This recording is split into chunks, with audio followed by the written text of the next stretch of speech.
ಎಲ್ಲರಿಗೂ ನಮಸ್ಕಾರ. ಅಣತೆ ಕಿಚನಿಂದ ಮೊದಲಿಗೆ ಎಲ್ರಿಗೂ ಸ್ವತಂತ್ರ ದಿನಾಚರಣೆಯ ಶುಭಾಶಯಗಳು. ಮೊದಲಿಗೆ ನಾನು ಇವತ್ತು ಕಾಯಿ ಇಡ್ಲಿ ಮತ್ತು ಖಾರ ಚಟ್ನಿ ಎರಡನ್ನೂ ಸಹ ಮಾಡ್ತಾ ಇದ್ದೀನಿ. ಬನ್ನಿ ಫ್ರೆಂಡ್ಸ್, ಮಾಡೋದು ನೋಡೋಣ. 2 ಲೋಟ ಅಕ್ಕಿ ತೊರೆಯನ್ನು ತೆಗೆದುಕೊಂಡಿದ್ದೆ. ಅದನ್ನ ಚೆನ್ನಾಗಿ ತೊಳೆದು ಅರ್ಧ ಗಂಟೆಗಳ ಕಾಲ ನೆನೆಸಿಟ್ಕೊಂಡಿದ್ದೀನಿ. ಈ 2 ಲೋಟ ಅಕ್ಕಿ ತರಿಗೆ ಒಂದು ದಪ್ಪನಾಗಿರುವಂತಹ ಕಾಯಿ ಬೇಕಾಗುತ್ತೆ. ಈ ಕಾಯಿಯನ್ನು ನಾನು ತುರ್ಕೊಂಡು ಒಂದು ರೌಂಡು ಮಿಕ್ಸಿಗೆ ಹಾಕೊಳ್ತಾ ಇದ್ದೀನಿ. ಈ ಕಾಯಿ ತುರಿ ಜೊತೆಗೆ ರುಚಿಗೆ ತಕ್ಕಷ್ಟು ಉಪ್ಪನ್ನು ನಾನು ಇವಾಗಲೇ ಸೇರಿಸ್ಕೊಂಡಿದ್ದೀನಿ. ಸೇರಿಸ್ಕೊಂಡು ಒಂದು ರೌಂಡು ಮಿಕ್ಸಿ ಮಾಡ್ಕೊಳ್ತೀನಿ ಈ ರೀತಿಯಾಗಿ. ಈ ಮಿಕ್ಸಿ ಮಾಡಿಟ್ಟಂತಹ ಕಾಯಿ ತುರಿಯನ್ನು ನೆನೆಸಿಟ್ಟಂತಹ ಅಕ್ಕಿ ತರಿ ನೀರನ್ನು ತೆಗೆದುಬಿಟ್ಟು ಬರೀ ಅಕ್ಕಿ ತರಿಗೇ ಈ ಕಾಯಿ ತುರಿನ ಹಾಕ್ಕೊಂಡು ಚೆನ್ನಾಗಿ ಮಿಕ್ಸ್ ಮಾಡ್ಕೊಳ್ತೀನಿ. ಚೆನ್ನಾಗಿ ಮಿಕ್ಸ್ ಆಗಬೇಕು. ಕಾಯಿ ತುರಿ ಅಕ್ಕಿ ತರಿ ಜೊತೆಗೆ ಮಿಕ್ಸ್ ಆಗಬೇಕು ಚೆನ್ನಾಗಿ. ಆ ರೀತಿ ಮಿಕ್ಸ್ ಮಾಡ್ಕೊಳ್ತಾ ಇದ್ದೀನಿ. ಇದಕ್ಕೆ ಮೇನ್ ಇಂಗ್ರೀಡಿಯೆಂಟ್ಸ್ ಬಂದು ಹಸಿ ಹಾಲು. 2 ಲೋಟ ಅಕ್ಕಿ ತರಿಗೆ ನಾನು 2 ಲೋಟ ಹಾಲನ್ನೇ ತೆಗೆದುಕೊಂಡಿದ್ದೀನಿ. ಯಾಕೆಂದರೆ ಇಡ್ಲಿ ಸಾಫ್ಟಾಗಿ ಬರುತ್ತೆ, ಟೇಸ್ಟು ಸಹ ಸಖತ್ತಾಗಿರುತ್ತೆ. ಅದಕ್ಕೋಸ್ಕರ ನಾನು 2 ಲೋಟ ಹಾಲನ್ನು ನಾನು ತೆಗೆದುಕೊಂಡು ಈಗ ಅಕ್ಕಿ ತರಿ ಮಿಶ್ರಣಕ್ಕೆ ಹಾಕ್ಕೊಂಡಿದ್ದೀನಿ. ಇದನ್ನು ಚೆನ್ನಾಗಿ ಕೈಯಿಂದನೇ ನಾನು ಕಲಿಸ್ಕೊತಾ ಇದ್ದೀನಿ.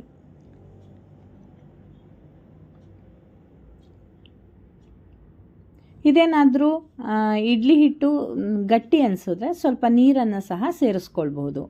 ನನಗೆ ಸ್ವಲ್ಪ ಗಟ್ಟಿ ಅನ್ನಿಸ್ತು, ಹಾಗಾಗಿ ನಾನು ಒಂದು ಅರ್ಧ ಲೋಟದಷ್ಟು ನೀರನ್ನು ಸೇರಿಸ್ಕೊಂಡು ಇವಾಗ ಚೆನ್ನಾಗಿ ಮಿಕ್ಸ್ ಮಾಡ್ಕೊಳ್ತಾ ಇದ್ದೀನಿ.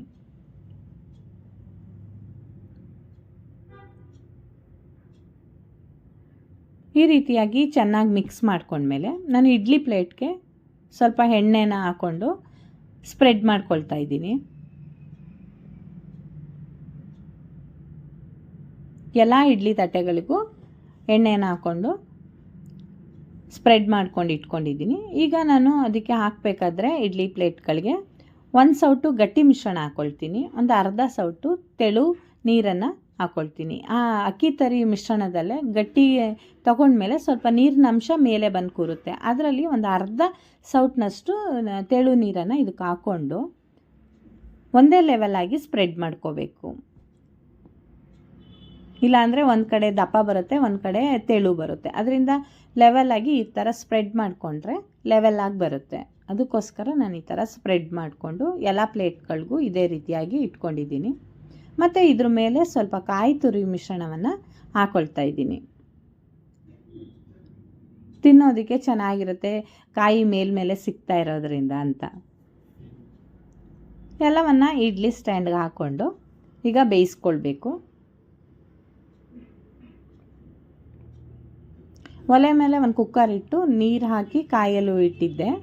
ಈಗ ಇಡ್ಲಿ ಸ್ಟ್ಯಾಂಡನ್ನು ಅದರೊಳಗಡೆ ಇಟ್ಟು ಒಂದು 10 ನಿಮಿಷಗಳ ಕಾಲ ಬೇಯಿಸ್ಕೊಳ್ತೀನಿ.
ಈಗ 10 ನಿಮಿಷಗಳ ಕಾಲ ನಾವು ಬೇಯಿಸ್ಕೋಬೇಕು. ಈಗ 10 ನಿಮಿಷಗಳ ಕಾಲ ಆಗಿದೆ. ಈಗ ತೆಗೆದು ನೋಡೋಣ ಬೆಂದಿದೆಯಾ ಅಂತ. ಸ್ವಲ್ಪ ಒದ್ದೆ ಕೈ ಮಾಡ್ಕೊಂಡು ಮುಟ್ಟು ನೋಡಿದ್ರೆ ಕೈಗೆ ಅಂಟಲಿಲ್ಲ ಅಂದರೆ ಇದು ಬೆಂದಿದೆ ಅಂತ. ಇಲ್ಲ 1 ಸ್ಪೂನ್ ಸಹಾಯದಿಂದನೂ ಸಹ ಒದ್ದೆ ಮಾಡ್ಕೊಂಡು ನೋಡ್ಬೋದು. ಅದು ಏನಾದರೂ ಸ್ಪೂನ್ಗೆ ಅಂಟಲಿಲ್ಲ ಅಂದರೆ ಬೆಂದಿದೆ ಅಂತ ಅರ್ಥ. ಈಗ ಇದನ್ನು ತೆಗೆದಿಟ್ಕೊಂಡು ಇವಾಗ ಇದನ್ನು ಆಫ್ ಮಾಡ್ಕೊಂಡು ತೆಗಿಯೋಣ. ನೋಡಿ ಈ ರೀತಿಯಾಗಿ ತೆಗೆದುಕೊಳ್ಳೋಣ. ನೋಡಿ ಎಷ್ಟು ಚೆನ್ನಾಗಿ ಬಂದಿದೆ, ಸಾಫ್ಟಾಗಿ, ತಿನ್ನಲು ಸಹ ತುಂಬ ಚೆನ್ನಾಗಿರುತ್ತೆ ಫ್ರೆಂಡ್ಸ್. ನೀವು ಒಂದು ಸಲ ನಿಮ್ಮ ಮನೇಲಿ ಟ್ರೈ ಮಾಡಿ ನೋಡಿ. ನಿಮಗೇನಾದರೂ ಇಷ್ಟ ಆದರೆ ಲೈಕ್ ಮಾಡಿ, ಶೇರ್ ಮಾಡಿ, ಸಬ್ಸ್ಕ್ರೈಬ್ ಮಾಡ್ಕೊಳ್ಳಿ ಫ್ರೆಂಡ್ಸ್ ಪ್ಲೀಸ್. ಹಾಗೆ ಬೇಕಾದರೆ ನಾವು ಇದೇ ಇಡ್ಲಿ ಹಿಟ್ಟಿಗೆ ನಾವು ಮಸಾಲೆಯನ್ನು ಹಾಕ್ಕೊಂಡು ಸಹ ಮಾಡ್ಕೋಬೋದು. ಈಗ ಇದೇ ಥರ ಪ್ಲೇಟ್ಗಳಿಗೆ ಇಡ್ಲಿ ಮಿಶ್ರಣವನ್ನು ಹಾಕ್ಕೊಂಡು ಅದ್ರ ಮೇಲೆ ಕ್ಯಾರೆಟ್ ತುರಿ, ನೆನೆಸಿಟ್ಟಂತಹ ಕಡಲೆಬೇಳೆ ಮತ್ತು ಕೊತ್ತಂಬರಿ ಸೊಪ್ಪನ್ನು ಹಾಕ್ಕೊಂಡ್ರೆ ಇದೇ ಮಸಾಲೆ ಇಡ್ಲಿ ಆಗುತ್ತೆ.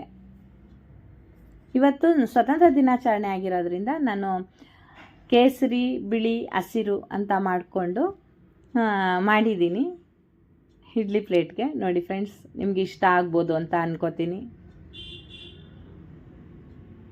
ಈ ರೀತಿಯಾಗಿ ಎಲ್ಲ ಪ್ಲೇಟ್ಗಳನ್ನೂ ನಾವು ಬೇಯಿಸ್ಕೊಂಡು ತೆಗೆದಿಟ್ಕೋಬೋದು. ಇಡ್ಲಿನ ನಿಮ್ಮ ಮನೇಲಿ ಒಂದು ಸಲ ಮಾಡಿ ನೋಡಿ ಫ್ರೆಂಡ್ಸ್.